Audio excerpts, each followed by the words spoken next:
we go.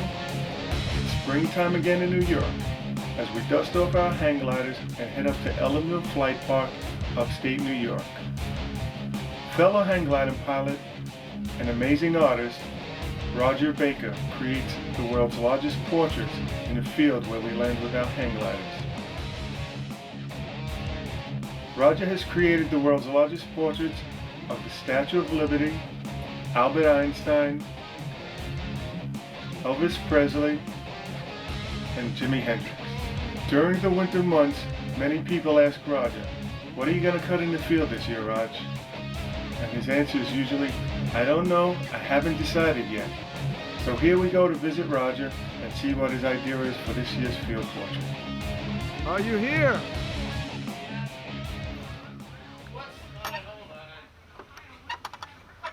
Hey, what's up? What are you doing?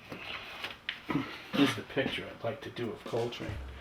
It's the Victor Kalin 61 photo. Real famous. And a lot of people have been sending me pictures of Coltrane. There's another good shot. I mean, I've just been researching it.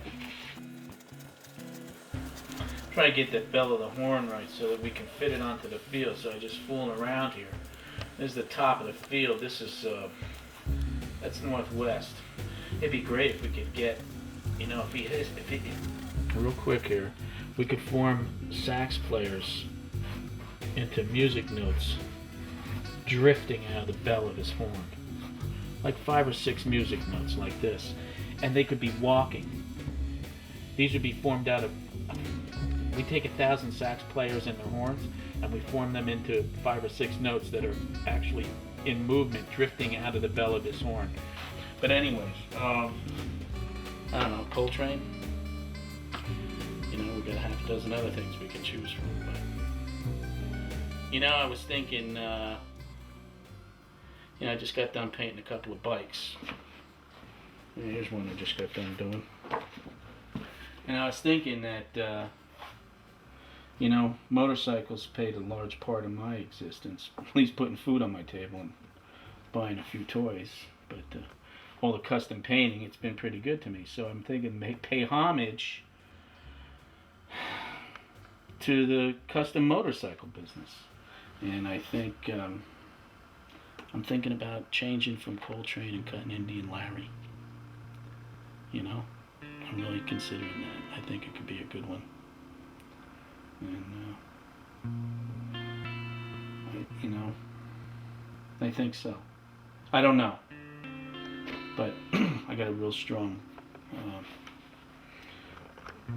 compulsion to cut Larry. I have no idea where it would go, but I think it would be a home run. So, yeah, so this is Elvis, and we cut him. He was huge. I forget the dimensions, but it was like 3 times bigger than the Statue of Liberty. And then we went to... Then we did Einstein. And Einstein was neat. I'm a big fan of Einstein, and I like reading stuff on him and about him. But here's Hendrix. This was, you know about this one. Got the award-winning documentary on you on that. That's right, you did. That was cool. That was a fun one. So now we're starting another one. And already we're changing stuff in midstream. Hope we can pull something off this year. If not, we'll just cut that bass over on that wall and go fishing. So, I even had my saxophone out for Coltrane. But I kind of think that motorcycles are going to win out this year. And I think it's going to be. I think we're going to go. I'm going to go research Indian Larry. Hey, you're not going to believe this. I'm building my website with my friend Eric the other day in the East Village, and we're putting in the world's largest portraits from last year, you know, that documentary we did. And he says, "What's the artist going to do this year?" So I said he's thinking of doing Indian Larry. And without missing a beat. I'm really going to miss Larry. And you're like, you know Larry? Can you believe that? Is that unbelievable? And I never looked at Larry as a celebrity. I didn't know him from that avenue. Like, I wasn't a bike builder. I know nothing about motorcycles. I knew Larry, you know, from the neighborhood. And, you know, we talked at length, and I spent a lot of time with him. And it was always, and I knew things were going on. Like, you know, he mentioned that he was going to be on Letterman. He also knows Indian Larry's wife, a lady by the name of Bambi. He's going to give her a call and tell her what you're thinking of doing, see what how she feels about it. It's meant to be. I know, it's unbelievable. Pretty much shows that up, don't it? It's a small world, man.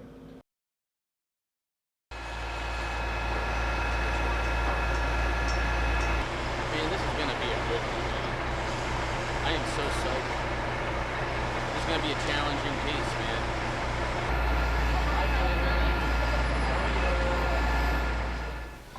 About the fields, people have been asking me, you know, ever since probably October of last year, Raj, what are you gonna cut this year? And I said, I don't know, you know. And now it's really picking up speed. What are you gonna cut? This before you and I spoke about this project possibly. And I says, you know what? I don't know. I think I'm gonna just cut a big question mark. And it would have led to this anyway. Yeah. Because hey, man, that's That's Indian Larry's interesting. thing, and it would have been I mean, that's what happened. And I kept telling her, I says, I don't know yet. Maybe I just put a big question mark in the field, and then maybe subconsciously Yeah. something there happened. Like, because it was the same kind of thing like you were saying with the question mark in the field. Like, this guy was working on the book, and everyone was like, how's it gonna end? You know, like, you're right in the middle of this huge arc, you know? Like, Yeah, how can yeah. your, like, biography, how's the book gonna end, you know? And he said, well, it'll just end with a big question mark, you know? And, Who said that, Larry? yeah, and it was super ironic because, you know, it was like he, you know, then went on to write this, like, you know, like, over-the-top legendary ending for his own story, you know? It's just too much. He just finished the chain bike, that was the last That was the one, last one, yeah. He was really excited about that. Yeah, that was gonna be his new bike, and the Get, tires. ex- get excited about all the bikes. Yeah. Each bike Oh, yeah. was an emotional, Sure.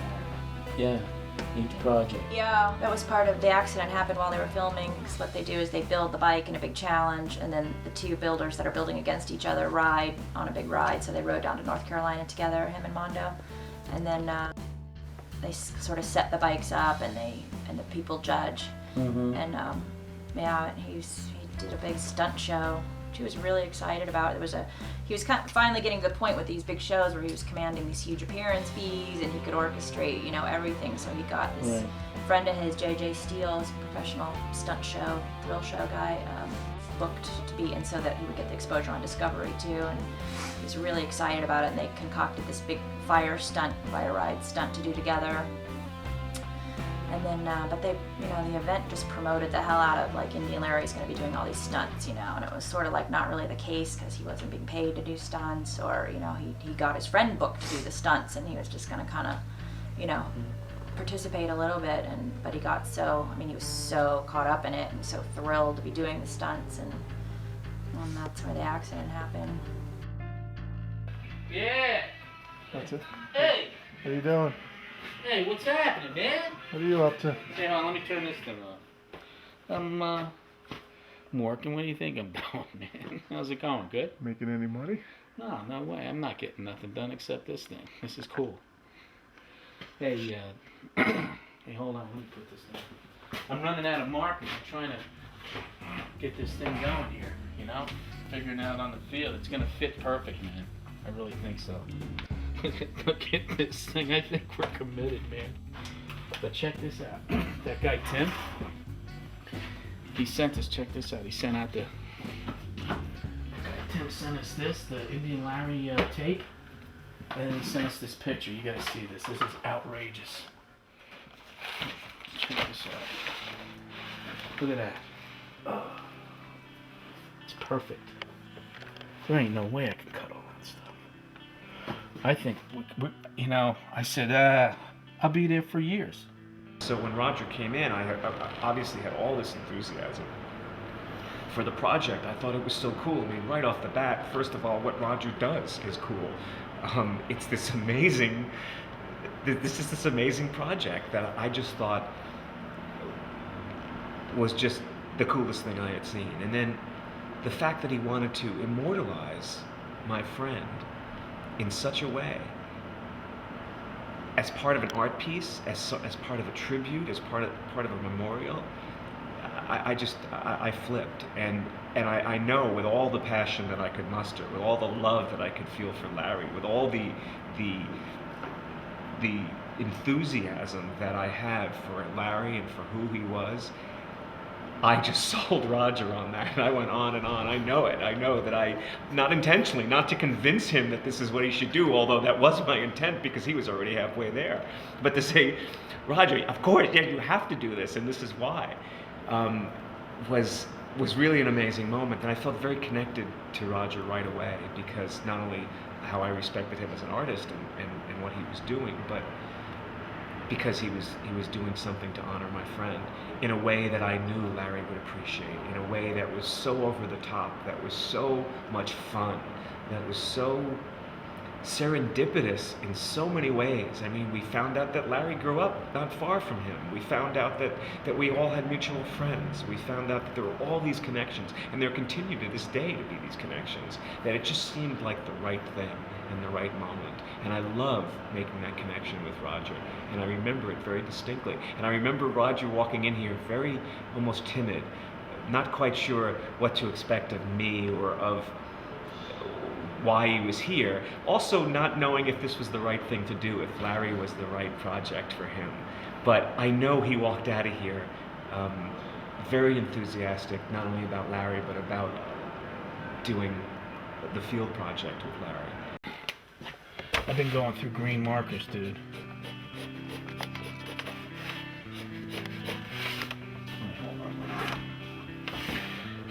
I got it drawn in, and I'm color just trying to get the tonal values right.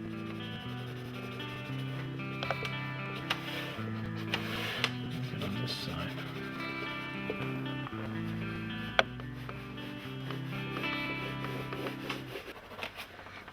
So anyway, I think it's gonna work out good. This is cool, man. I'm psyched. Have you been down to the field? Every day, probably twice a day. You know, just figuring out how we're gonna start the cut.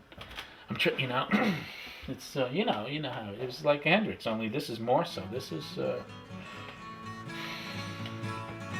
know, man. There's a lot of cut.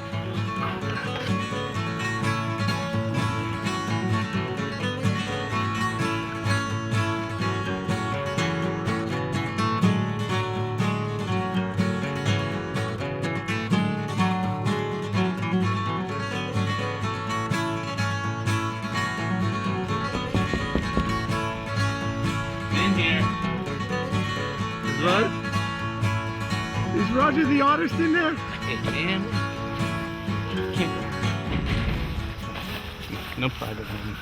It's this really gentle thing, and he just sort of, you know, melted off to the side and hit the ground, but he didn't break the fall at all, you know, which he's done stunts for years, you know, he didn't in any way break the fall, so he hit right on his head, and like, you know, he was just kind of, I think he was fainting, you know, either from dehydration and heat, or maybe he had some heat stroke, or, you know, they didn't do an autopsy, but he could have had a real stroke, they said, you know, just, there's no real way to know, but, you know, he didn't even bleed, and there was no blood, didn't break the skin. It's really weird. And he just, you know,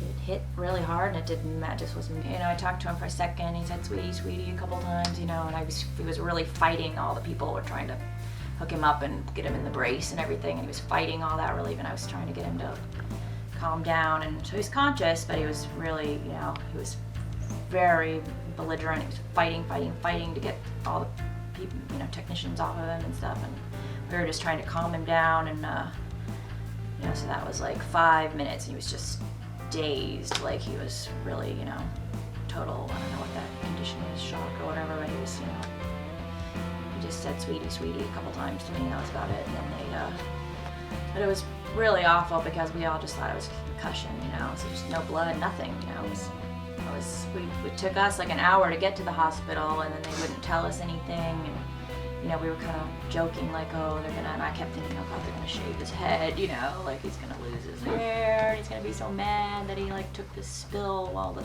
television show was filming, you know, because he's a big ham, and I was just thinking like, oh, he's gonna be really bummed, you know, if he doesn't get to come home tonight, and And then, that just took longer and longer, and I started to really freak out. And they never even told us he was in surgery. Like, they finally came and, took us to one of those little private rooms, to tell us what was going on, and they told us it was just massive. There's, that they had done brain surgery and removed his skull and, all kinds of hideous things. And we just couldn't believe it. And they told us, they let me go right in, and they told us it could be minutes, it could be, there was no way in all the miracles and history of the world that he would survive it. It was just too massive. Nobody had ever survived anything like that. And of course we were all like, Larry will, like if there's that person that it will be him, But he was on life support for like 2 days, and that was kind of a nice time for me. At least I got to sit there with them a really long time. Roger. Roger.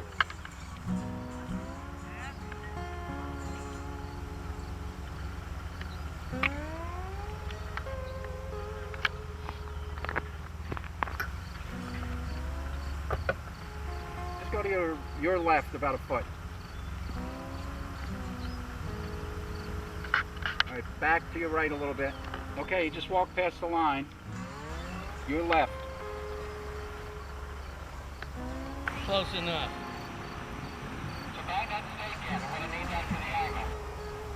Good.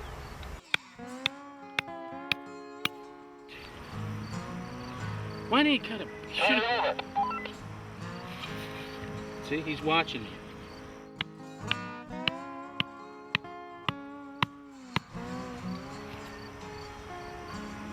Don't you believe in cutting points on these sticks? What's your end of the job? Hey man, you had the saw.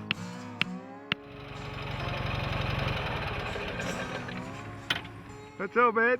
Hey, how's it going, Gary? Who's your girlfriend? This is Bo, and he's my dog, man. Don't talk about your girlfriend like that. Yeah, we're getting ready to mow some grass here, huh? We're gonna do some Indy and Larry picture today. Yeah, man. All right, man. You ready to get out there? Stretch some lines, yeah, man. Cool. We got a helper, man. We're gonna get Roger in here, man. It's gonna be good.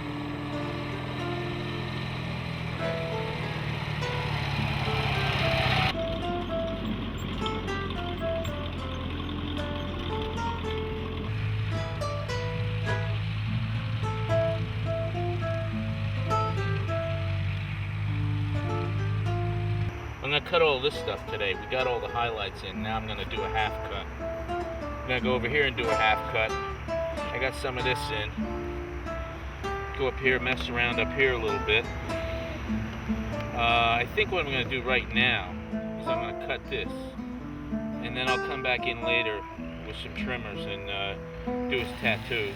And I'm gonna do my half cut on here.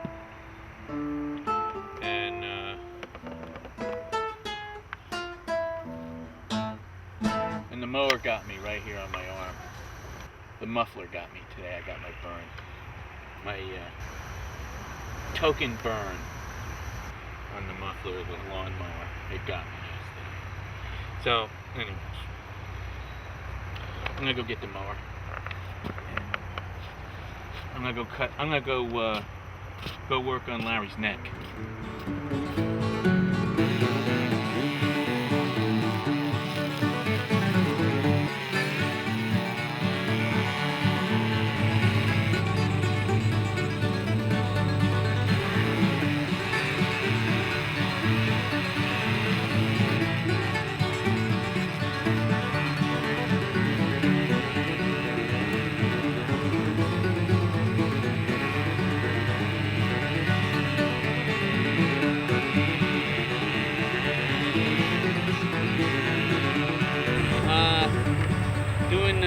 Doing his tattoos. I just finished In God We Trust.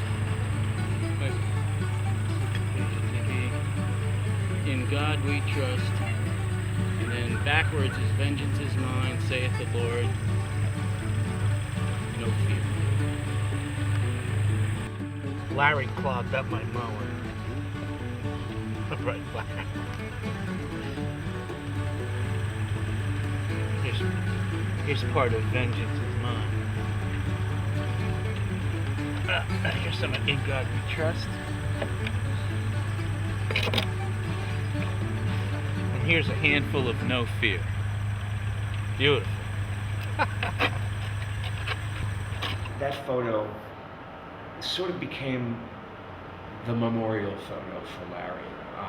Sort of unconsciously. It certainly wasn't done on my part. It was something that Larry's public picked up on. That image was out there. That image was an image they had given to a magazine, or I'm not so sure how it got around, but it's certainly right after his death, that image was reprinted and put on websites, and just everyone used that. It was warm. It had a softness and a soul in Larry's eyes that, you know, it's funny, you know, in my book, there's a couple of people wrote some words, and one of the things that was repeated in a different way was that Larry's bikes were so loud, were so colorful, were so flashy, yet Larry was so soft. And that was just such a wonderful dichotomy. That was the essence of his personality. That you so were attracted to him for both those reasons, and there were extremes. And that's what Larry was about, extremes. And it's why Roger's thing was so wonderful. It was extreme. It was huge. It was huge. It was odd. It was just, part of the reason I so reacted to Roger when he first came here was it was just so fucking over the top, man. And that's what Larry was. And that's why it was a perfect honor to him.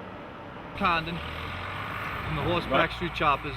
Larry was a personal friend of mine, very good friend. And we're just really excited that you guys are doing this. I mean, it's very emotional for us because it'll be a year ago on this date, on the 27th, that Larry actually fell off his bike, and Paul, myself, and Bambi was there, and you know, it was just a very emotional thing for us that day. And as you can tell, Larry's legend continues. I mean, I just got back from Sturgis, and I can't tell you how many people who never met Larry had Indian Larry tattoos on their bodies, and the t-shirts, and the overwhelming support that the whole motorcycle community has given us, and we really appreciate it, you know. And it's just I'm really excited to be part of this with you, you know, and I really appreciate that you're doing Let's this. go for a little walk on the field. This is the rough cut. Here's the Maltese crossing. What I was thinking on Saturday, we're going to have a helicopter over here, just on the other side of this line we're cutting, Right. about 180 feet away. We're going to go straight up and we're going to take a pull-away shot, which I've been wanting to do for 5 years, and it's going to happen on this one. I thought it was going to happen on Elvis, but it didn't happen.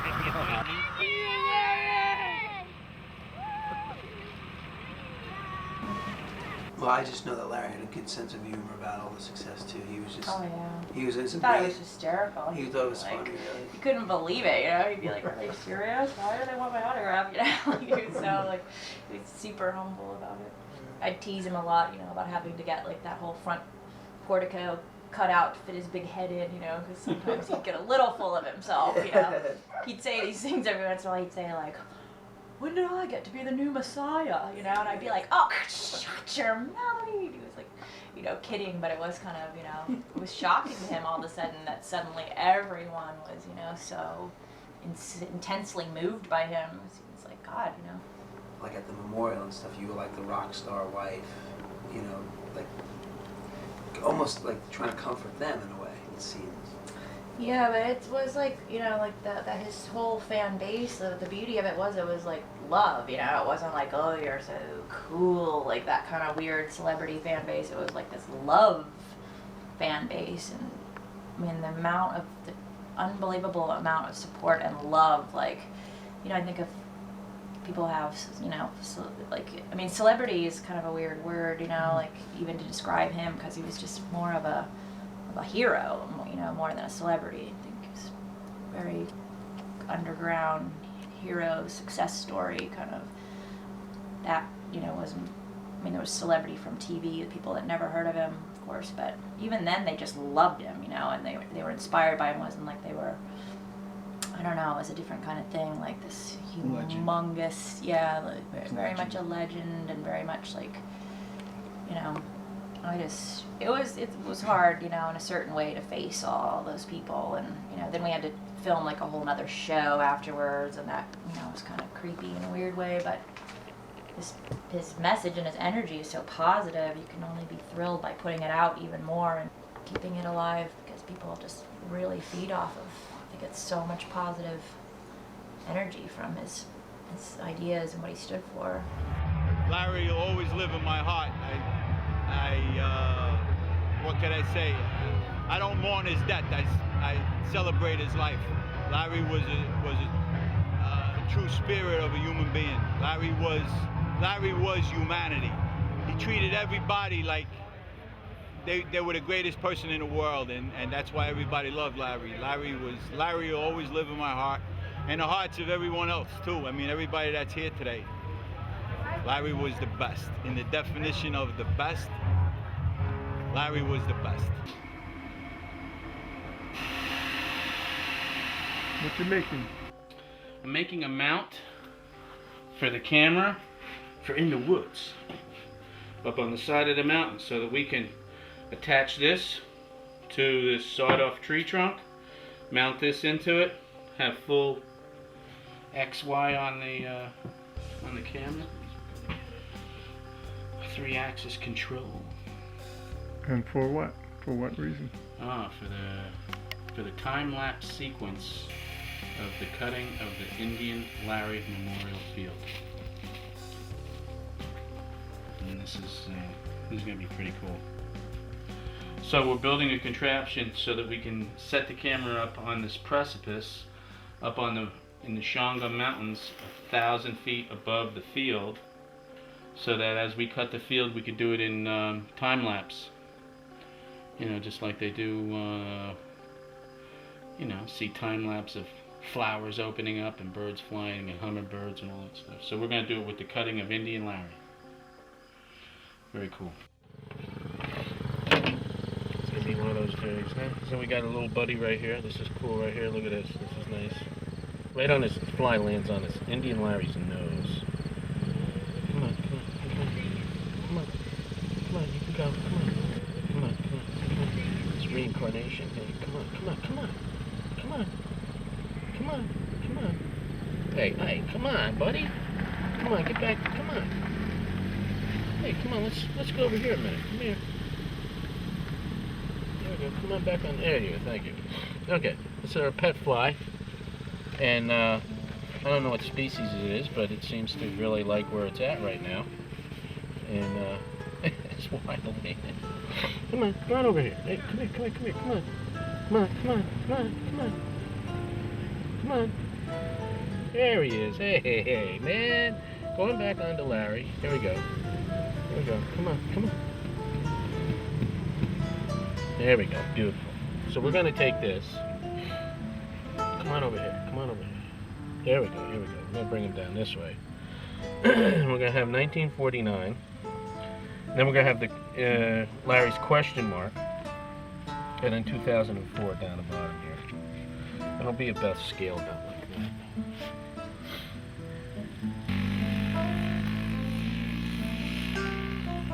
That's about it.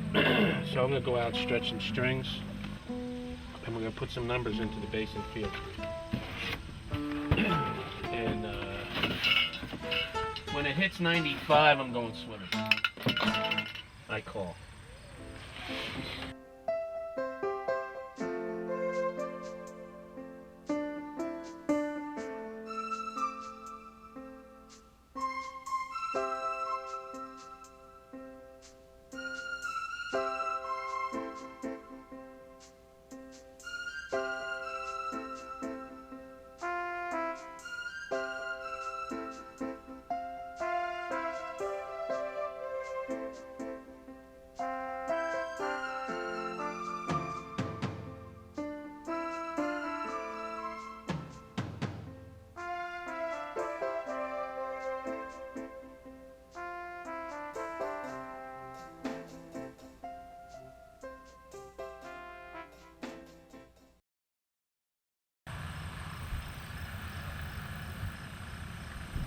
Now, where am I? I guess,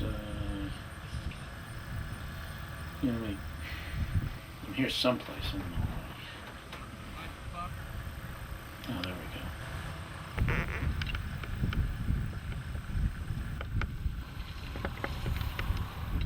Yeah, so anyway, Bambi called, and she said that I guess the family and some of Larry's family and some of his close friends are having a barbecue,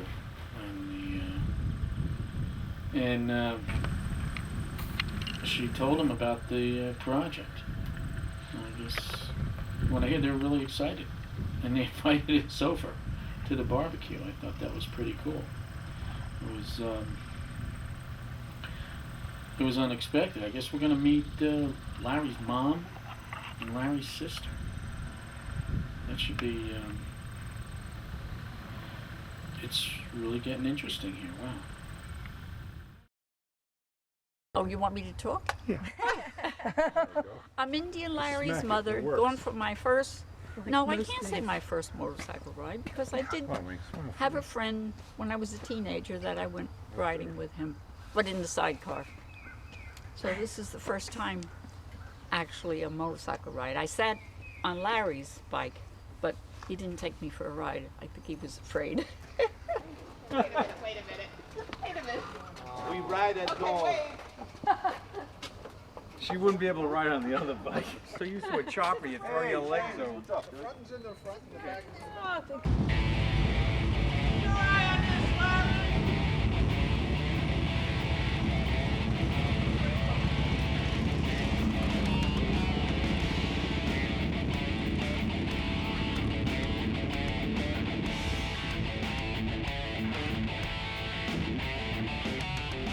Oh, I never thought of that. I never realized he didn't take her for a ride. No, he never took her for a ride. Never took me for a ride either, I don't think. Really? It's true what they were saying though, like the chopper. She could never ride his bike, you know. I probably could have. No, you have to sit like this. It's a little harder. My only concern was getting her on, maintaining her hip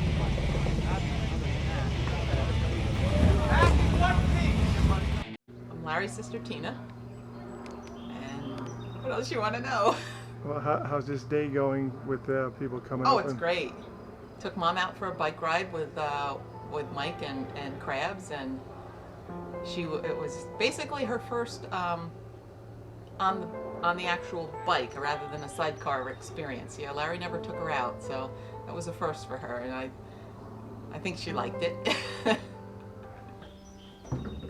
Who knew? Who knew that he would have been, what he was? But he always kept saying, oh, someday I'm going to be famous. And it's like, okay, yeah, whatever. And he's like, I'm going to be on TV. And I'm like, yeah, okay, whatever. I mean, sometimes Mom and I didn't believe what he was saying because it was like, they're like, okay, Larry, okay. And then the next thing you know, yeah, he's on TV. And it's like, well, yeah, he really is on TV. But it was like, it was just, that was part of him. And it never really celebrity. It didn't really mean anything.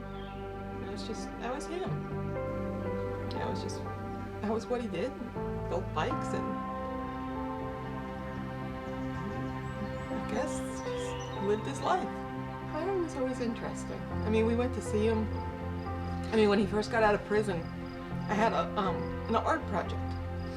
I was taking a photography class and one of the assignments was take pictures of someone you want to get to know better. And so I was like, oh, okay, that's pretty cool. So I couldn't think of who did I want to get to know better, and I said, my brother, who's been away forever, in prison. So I approached him about it, and he said, yeah, all right. And so I said, well, where do you want to do the shots? And he's like, well, I don't know. And I said, well, what's your normal routine? And he said, well, I work out at the gym. And I said, okay, I'll come take pictures at the gym. So I have rolls of film of him, and it's just incredible. He looks like he's this little Marine with this muscular body and the crew cut haircut. And I took massive amounts of pictures. And I call them, they're part of the naked shots because he hasn't really hardly any tattoos yet. And so I have all those pictures. And then after that, a couple of years later, Mom and I went down to Coney Island to see him do his polar bear swim. And we've got pictures of that. So it's kind of neat, Larry's always exposed us to interesting things, and it's just been, well, that's him. It's never been like, oh my God, my brother's, you know, an ex-con, oh my God, my brother's, you know, a drug user or whatever. He's always just been Larry, unique and himself. There's so many things I've learned about him, about his past, and what happened to him in the future through a lot of friends and support groups that I've really gotten to know my son through all of this and all of his accomplishments and the good people that he helped along the way. I was happy that I wasn't there, but my heart went out to Bambi. Her being right there and seeing this. And Larry wouldn't have wanted to be in a coma, wouldn't have wanted for himself or his family, and especially for Bambi. So he went out, as they say, on the top of his game, the top of his career. But it was too bad that it took such a long, hard time coming.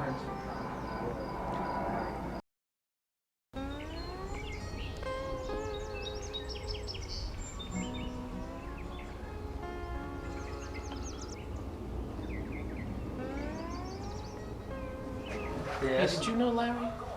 Did you ever meet Larry? Indian Larry? Yeah, You did? he's from town. Right. You know, Oh, he right, built okay. the front end for me. He used to work at Ted Doring's there. So I used to see him. Bambi mentioned something about Ted's too. Yeah. I don't know Ted's. I don't know any of this. Yeah, no, I knew Larry. I think first time I met him, we were maybe like 15 years old, 16. Is that right? Yeah. Shit like that, yeah.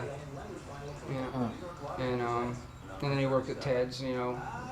He traveled with a different group of guys, but you know, he just kind of like bumped into each other here and there, and he made that nice.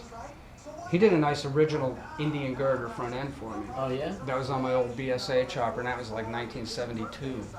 Oh really? And it was beautiful.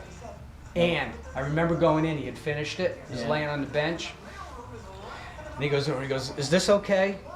On the inside of the leg, he stamped a Schmidt in it. Oh, and I'm like, "Oh, Larry, man, I don't know. Did you want me to take it out?" I said, "Yeah, would you?"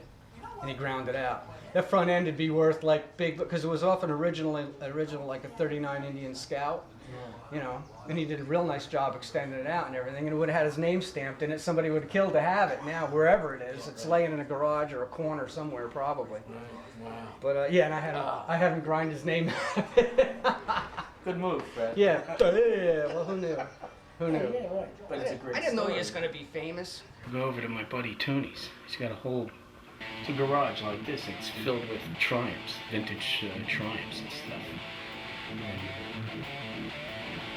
we got to get the Vespa over to Tooney so he can do his magic to it. So one kick, and we could drive it around on the field, on Larry's field. I'd like to get pictures of this. Those guys come up with Paul Cox and the boys and Bambi and everybody come up from Brooklyn from the shop. They'll bring me Larry's bikes, maybe. I think a group shot. I'd like to get the 61. Get a picture of the 61 Vespa in there on the field with some of Larry's choppers. I think would be really, really cool. Alright. So, maybe we can go over to Tooney's today and go knock on the door. Be some good footage, I'll guarantee that.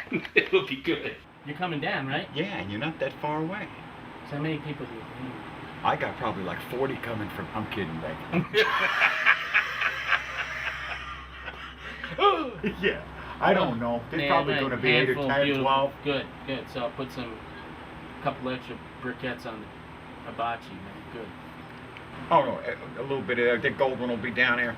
Nice. Oh, yeah. I'm trying to get Vic down there with he's got a 50. Yeah, oh, yeah? Oh, with no a shit. 39 piece of girder front end on it. Oh, nice. So I'm trying to keep it period on the bikes. Man, this is cool, yeah. I don't want to, there's no sense guys riding Nuevos in there. Stay home. Yeah. And so it just keeps taking on another step. And now there's a film, and the film will show the process of this thing. And this film hopefully will be shown around to other people. And it's a very interesting thing, how one life can affect other lives. So here's Larry, who affected all of us personally, certainly as a friend, but now I see how his legend, how this understanding of who he was is affecting other people. But here's the artist, Roger, who did one little thing, who also affected people, and it also affected Roger. That's just such an interesting thing that I think we can all only hope that we affect in one little way other lives during our stay here on this planet. To recognize that you've done that is kind of a special thing. I think that Larry recognized that before he died, that he had affected people, and I'm really happy for that. And I'm really happy that I, through my photographs, through other things and my involvement in these other projects surrounding Larry, can help Larry affect other people. You know? I've been talking lately about how legends are formed. You know, legends are formed. They're just normal men.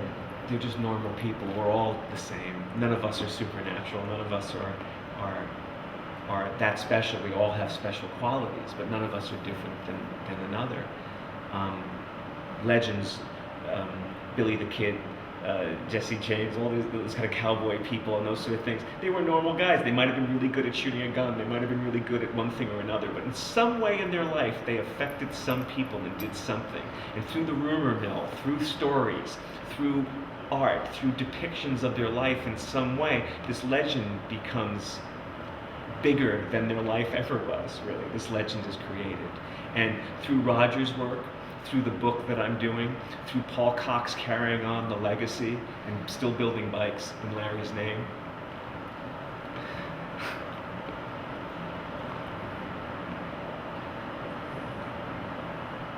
All of those things perpetuate a legend. The industry and the public and everybody that we had been dealing with up to that point was really supportive, and that meant a lot, for sure. The industry was great, you know, just with the open arms, anything that you guys need to keep your thing rolling. Because once people got the idea that we were going to keep the doors open and keep moving forward, which I never had any question that that's what we were going to do from the. This is what you do. You've First, always done it's it. yeah, it's what I do. I had no reason. It's not like I'm going to go back to being, you know, a lawyer, you know, that I quit to do this as a hobby or something, you know. No, it's who I am. It's what I do. Same as everybody else involved here. So that was never a decision. It was just a matter of, you know, seeing what we had to deal with, and you know what kind of ladder we had to climb, and especially the rest of the people that were in the scene and in the industry gave us every opportunity and every helping hand that we might need along the way, which was really important, you know, to kind of keep rolling. And yeah, I'd like to think that have been standing on our own 2 feet pretty well for a while now, and hopefully, you know, Larry would be proud of what we're doing, and it's all in his spirit and from his teaching, and you know, he and I were together for about 15 years, and he's a big part of not just how I build, but who I am and what I do and how I live, and you know, it's beyond just what we walk in and build on the bench every day. It's a way of life, you know. So hopefully we're doing the right thing and moving in the right direction. The beauty of it is when you are out, like some weekend out at a gig, you know, across the country or something, you know, in the mountains or something, and you're riding and you got your bike in some other part of the country or some other part of the world, and you're just thinking, man, you know, this ain't so bad. I'm a really lucky guy. I get to do what I love. I get to, you know, ride every day. I get to, you know, build what really excites me and turns me on. And that's the beauty of it. You know what I mean? That's the real payoff.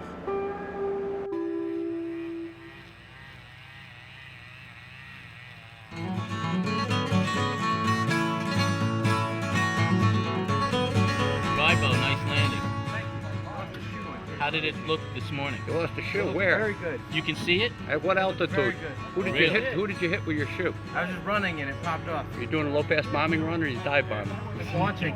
A low pass bombing run. Yeah, I hear you. Rip Trakel, man. Right here, live. Unbelievable. Hey, Yeah. I'm on. This is cool, man. Yeah. Well, I have to figure this out. I'm already looking at a few challenges already, which I really don't want to get into at this moment, because I don't have any answers for them. But we will prevail on this. So this is gonna be a nice picture. This is gonna be real nice. I don't know what else I can say about this. Go out there and put Larry into the field, and then go fly over. Nice. Probably 10 to 12 days. And then I'll come in for the last 10 days, 10 to 12 days. I'll split it in half. And then I'll just concentrate on his face and all the little subtleties, because I want to have as much time as I can to let, after I cut certain areas, to let them grow into a certain value. So I have all the tonal values on this. Marcus! Yeah. Are you in the back? Hey, cool. Yeah. Hey, this is Gary. How's it going? How are you? Good, really good. Hey, I called you earlier. This thing's gonna be good, so we were just wondering if you would be interested in putting some vittles on the field. Oh my gosh, of course, I'd be honored to. Look, I don't even want to know what you're gonna put on. I'd 'cause be I know honored whatever to. Roman time bistro. This is where the food's gonna be coming from, hopefully. And about 150 people. 150? You good? Yeah. Good? We'll make something Cool, work. man. Oh yeah. Up until now, we've been watching the weather. The weather's going to be perfect today. It's going to be in the mid-80s. Tomorrow's going to be Friday. It's going to be another sunny, bright day in the mid-80s. So we're going to do the big cut, most of the big cut today. We're standing on his left side of the face, and I'm going to walk over to his eye. Standing in Larry's left eye. Yeah, his left eye. Standing in his pupil. I'm going to go over to the other eye now. So we have to cut at different times, being that the grass grows at different rates, and each area needs a different tonal value. So we have to time it pretty carefully, especially when we have to. It's one thing, we can come in and just cut it, but we're trying to hold it for a specific date so that everybody can assemble on the field this coming Saturday. And so it's pretty strategic to really time your cuts. I'm going to go down to the bottom of his chin. I know a cut this late in the season, we're I'm going to go over to his ear. Kind of experiencing, everything's greening up. We got a little bit of rain this week, and everything keeps greening up a little bit too quick. We're over at his ear. We have a lot of dew on the field early in the morning. I'm going to go down to his chin. I think we're going to be okay today. Not a cloud in the sky, at least not now.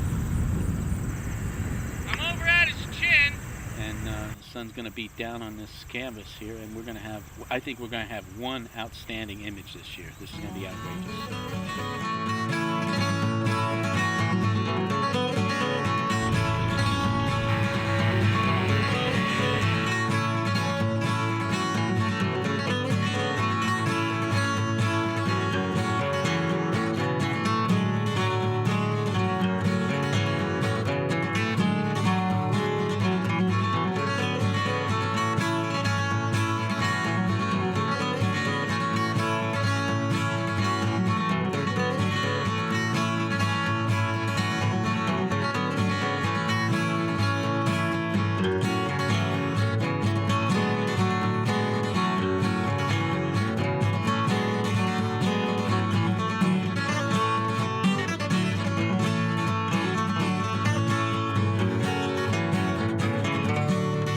Even before he got famous, it was just something about Larry that you knew when you were talking to the guy that he was sincere and genuine, and he always talked from the heart, you know.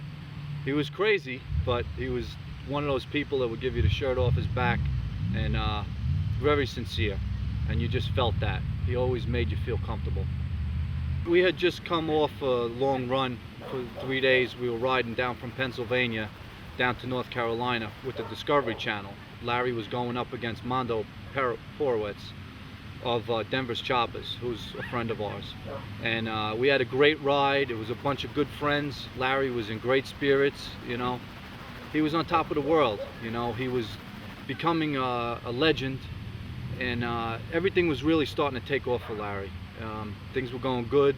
Finally, he was getting his just due, you know. Larry struggled for years, and people made money off his name and his efforts, and you know, stole ideas from him. You know, people took advantage of Larry's good nature. You know, people you meet here and nobody has any problems. You know, you come here and it's all that day-to-day bullshit of life is like dropped to the side. It's just, you just remember the good parts about people. They estimated that there was 7,000 people out there. I really don't know how many exactly. But we went out there, and he was hooking up with one of our friends to do a wall of fire trick.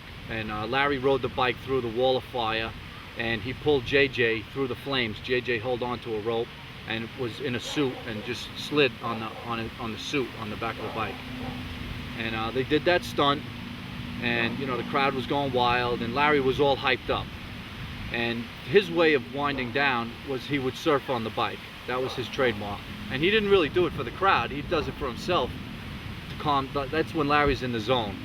So I told him, let's get off this track because it's 100 degrees out here, and let's go back in the air conditioning. He says, I just want to do another pass, surf, and you know, and we'll go in. So he did one pass, and then he came back and did the second one. And after talking with everybody, we were right there on the track, and we've all come to the conclusion that he just passed out from the heat. You know, the heat got to him because the bike slowed down to a crawl almost, and it lost momentum and started to tilt to the left. And Larry kind of gracefully fell off to the right, maybe doing 5 or 10 miles an hour the most, but he landed on his head. You know, the rest is history. You know, unfortunately, we lost a great man and a great friend that day. And you know, there isn't a day that goes by that I don't think of Larry. And you know, it's funny how you meet people and you're with them every day of your life, and you really don't take things into consideration until they're gone, and then you realize what an impact they had on you, you know? Yeah, boy, this is where all the magic happens. There's no one particular story I remember. It's the entire week. It's just like from day one when nobody's here to when everybody gets here. There's something to do all day long, and at the end of the day, you're tired and you can't wait to go to sleep for the next day. So it's all special. I mean, everything is special in Amboy. The people, the weather's great. For me, it's about just complete relaxation, having fun with friends, and to tell you the truth, I think I don't laugh more all year. Larry was a great man to a lot of people, and he was always a great friend, and to me, he was the best motorcycle builder in the world. I mean, there is nobody better in my eyes, you know. Larry built the style that I like. He was innovative. He was a trendsetter. And no matter what people wanted, you know, customers would come and ask him to build this, build that. This is what I build, and this is what I do. And if you like what I do, I'll build you a bike. And if not, then, you know, it was nice meeting you. You know, he wouldn't waver from his style. And everybody's building fat tire bikes and long front ends, and Larry stayed true to his roots. And that's why Larry is the legend that he is. Larry was a New York City character. You know, he was always riding around. Everybody always knew him. He was obvious. But then, as he got famous towards the end through TV and whatnot, it was really kind of fun. You know, not just to have him being recognized, but to have your friend being recognized. To see that your friend had transcended from one part of his life to another part of his life and was finally getting recognition for it. I remember riding down the West Side Highway with him one morning. We were on our way to Paul's house to pick him up. We were on the way to some other event, and he and I were just riding down the West Side Highway, and we stopped at a light, and this police car pulls up next to us, and these two cops get out of the car, and we're like, oh shit, and they get out of the car to come over, and they stick their hands out and say, hey, you're Indian Larry, we just wanted to say hi and meet you. And Larry just got such a kick out of that. He always used to talk about, you know, how the universe had changed. You know, little kids would come up to him and say, you know, would you sign my bicycle? And he would always he would do it with such respect and glee, but then he would turn to me and go, "What the hell has happened?" A couple of years ago they were trying to arrest me. Now they're trying. I was the Antichrist a couple of years ago. Now I'm everybody's hero. I just love that. I so appreciated watching a friend come into his own. Well, fogged in. What you think it's gonna lift? Yeah. Sun gets up over top of the mountain. It's gonna burn right off. I hope it burns. Anyway, this looks pretty cool like this. Look at that. It's getting a nice little watering. The grass is all wet. Right along the top of that mountain, the biplanes are gonna be coming down, and family and everybody, and there'll be a chopper behind them. I don't know. I have no idea what to expect today. Today's going to be a pretty great day. No idea what to expect. Tim called and left a message, and those guys are actually getting up and assembling and leaving New York at 7 on their bikes. So they're probably firing up their rigs right now to come, their rides right now to come over to the field, and they're coming to the airport, which is 6 miles that direction. This is Tippy. This is a friend of ours. This is Tippy, and this is Pokey.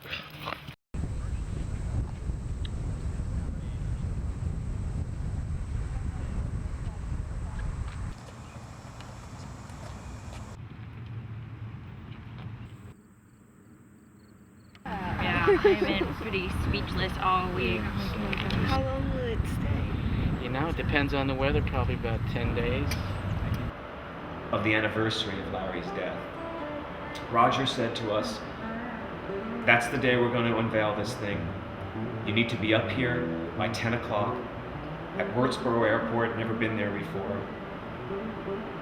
We decided, those of us who were close to Larry, that we needed to be together and we needed to go up there together, and that we needed to do something special, just in our own hearts, just to honor him. For Paul and I, it meant riding Larry's bikes up, the bike that Larry built for me, the bike that Larry built that was so special to him, that Paul rode. And we got together, we met here, we didn't know where we were going, we didn't know what to expect, we didn't know who we were meeting, we didn't know really anything. All we knew was that this guy had done something, and we were using that in a way to mark the anniversary of Larry's death. And we rode 2 hours on our motorcycles, and we rode them hard, just the way Larry rode them hard. And I remember Paul looking back at me while we was riding, checking on me, because I always ride behind, because those guys ride better than I do, they ride harder than I do. And I remember him checking back on me, and I remember thinking, that's the way Larry always used to do it. Larry always checked on me, always made sure I was okay back there. But we rode, and we rode hard, and we arrived 3 minutes before 10 o'clock. I mean, it was the most amazing timing, and we arrived at this airport, and here's Roger.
On the field are 4 biplanes, and we didn't know what to expect. And they was like, "Okay, you get in one, Larry's wife Bambi gets in another one, Paul, his best friend, gets in another one, Larry's mom and sister get in another one, and get in the planes and go." And so we almost didn't have time to think. We got off our motorcycles, we said hi to everyone. There was some emotion, but it wasn't crying. It wasn't anything like that. We were just happy to be there to honor Larry's day. If you want me to shoot everyone as they take off, you have to give me enough time to get to the field before you fly past the field. What speed do you Then go? when you finish flying past the field, you need to give me enough time to get back here to shoot the landing. If you come directly back here, I'll still be there shooting the landing. Your helicopter is faster than ours. No, you fly fast enough. We fly 85 miles an hour. That's fast. He wants us to, but we cannot turn information. So we individually we can cross. If we all go in a circle around the field, and let's say we do 3 circles. After 3 circles, I go back straight out, and you join up again. How about that? How you feeling this morning, Bam? Feeling really good. Super excited. It's really incredible. Our pleasure. Let's just begin to put into words. He's like, no. I know what Anthony's like. Away from that, Anthony. Trouble. Yes. Nothing but trouble. I just can't even. I have not even really speak about, you know, the profoundness of something like this happening for the anniversary. Paul, Chris, and Tim are going to go in the biplanes, and Bambi's going to go in the other biplanes, and then we're going to get Tina and Dorothy in Joe's 172. So here we go. All right, let's get Mom and Tina in first. And this is going to be this this 4-seater right here. You and Tina are going to be in this plane right here. Oh, 4-seater. Okay. Right, yeah. And this biplane right here, we're going to probably put Timothy or Bambi or Timothy in. And that biplane over there, we're going to put Paul Cox. And Big Chris is coming. We got another biplane coming.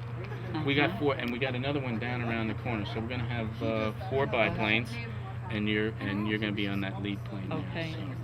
Only I might need a ladder to get into. Oh, we'll get you in there. Oh, I know. Yeah, that was my stuff. They borrow everything. Oh, is that what it was? I was like, I the wonder little what that aviator was. thing. Yeah, the little hat and You know, he's gotta do. You know, you'd think that he would have his own. Gotta do the firewall crash. I guess I'll use this. This'll work. This'll keep me safe. With the little goggles on. That's funny. I remember it was on Letterman. Remember when he did the thing on Letterman? And it was all about timing, and he had to kickstart the grease monkey, and Letterman's like, okay, whenever you're ready. And we're like, he's like, oh, that fucking buckle, it's got that little tiny buckle. And I'm like, okay, just calm down. Got into these planes not knowing what to expect. We were all in our own individual space and time, in our own individual plane. We didn't have the binding together that we would have had if we were all in one plane. We wouldn't have had to that sharing of expectation or emotion or anything. We all had our own moment, and we got into these planes, and which was an experience unto itself, obviously, and start flying down the valley. So off for this hard motorcycle ride, we jump into a plane, and we're flying down the valley, and then all of a sudden, out of nowhere, we look down, and there's Larry's face in this 50-acre field.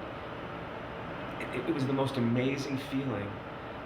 And we all had it at once, yet we all had it differently. We all had the time to have that moment to ourselves, to experience it in our own way.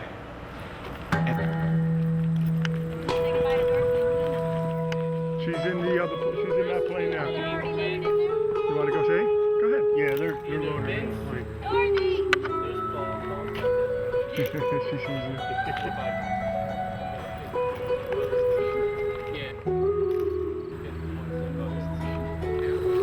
Check the fuel level before we take off, just to be sure. They glide a bit. They glide a bit, thanks. Staying out of the way until he tells me to get in. He's gonna have you on the wing too. Oh yeah? I'll get up there. Hey, you forgot someone! No, just grab onto the back. Doggy's gonna have you on the wing. Does he know I'm supposed to get in? Yeah. He pulled away, so he just moved out of the way of the tail. Jump in when he drives by. Have fun!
It goes deeper into realizing, especially on that day, after so many people that we deal with in like a promotional kind of aspect on so many different things, and Roger and you guys and everybody involved really respected the fact that we wanted it to be kind of, you know, in our opinion, just kind of intimate and personal, and he was really great about that, and the fact that he found it important enough that we felt that way to respect that and just keep it, you know, keep something that's that intense and that grand and keep it to a small scale of like the little group of people that was there was really great. And it was just nice that he thought that it was important enough that Bambi and I sort of get to go up there first, and before he had even really gotten a chance to soak it in and absorb it himself. So that blew me away just as much as the actual piece itself, just the way that he presented it, and you know, his whole kind of take on it was really genuine. You know, that meant a lot to everybody too. But speaking of Bambi though, and the way that you know, we've all kind of remained such a little close-knit group that we have. People ask about Bambi a lot, and as if, you know, she would go on about her way and we would go on about our way and all that kind of thing. And it's just so different than that, because again, it's like we had talked and hung out before, and you know, we continue to, and it's a really nice kind of, it's always been a really nice group of people, being that we are all artists in our own way, and Larry in so many ways, and you know, Bambi with her work, and Larry always used to get a kick out of the fact that he would call people that could paint or do, you know, visual art or draw or anything like that, and say that they're the real artists, and he's got no talent and he doesn't know what he's doing and all this kind of thing, and we just say like the dumbest shit like that, you know. We just say, God, Larry, you're killing me. What you know, you're nuts, you know. What are you talking about? He's like, oh, I'm no artist. I just do what I do, you know. So he wouldn't even recognize it in himself. But it was always cool. And then, you know, Joe Coleman and Whitney and, you know, just a lot of the friends that we would end up getting drawn to are other artists in their own right, just as, you know, Roger and yourself with your work. And it's a neat thing, you know. One inspires the other, and it's a really kind of cool vibe all around.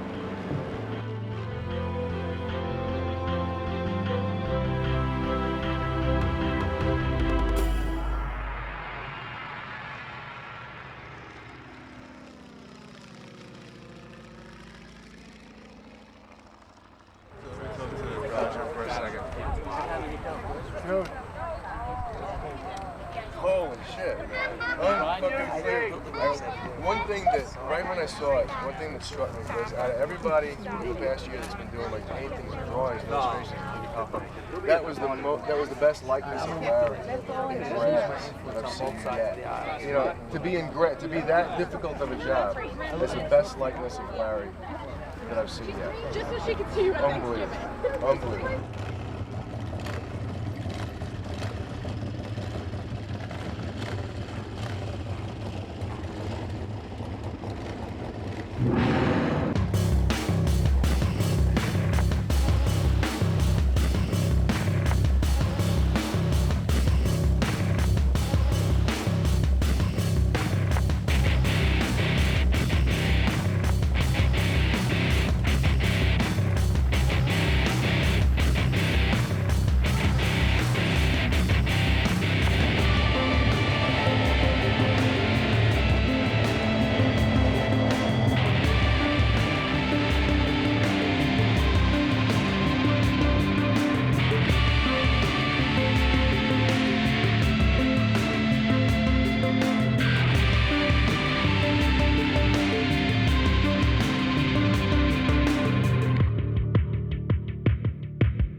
cut a dove, and each one of Larry's eyes is the highlight.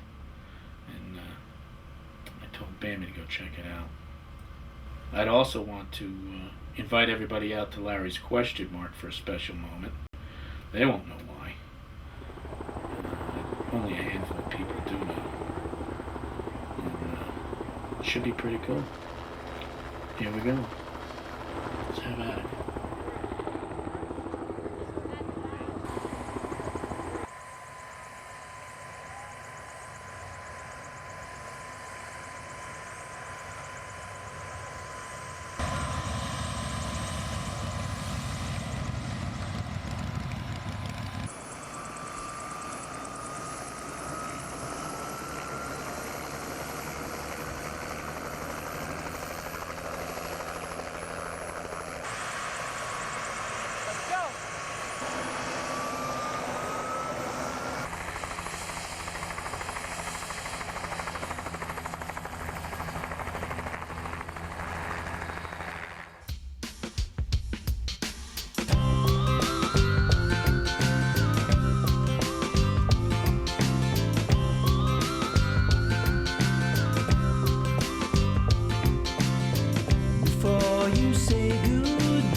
Chaos, he would break those chains, never keep him down. Beat those chains into an iron cross, won't be nobody's clown, unless he says so. Step back, he's let go.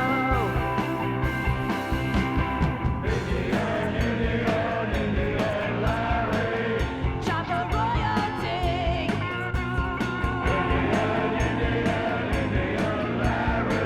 Married the mermaid queen, summoned Ned Roth from the other world, hip to Lavanda's plan, had a resurrected chief that ran beyond belief. If he can't know what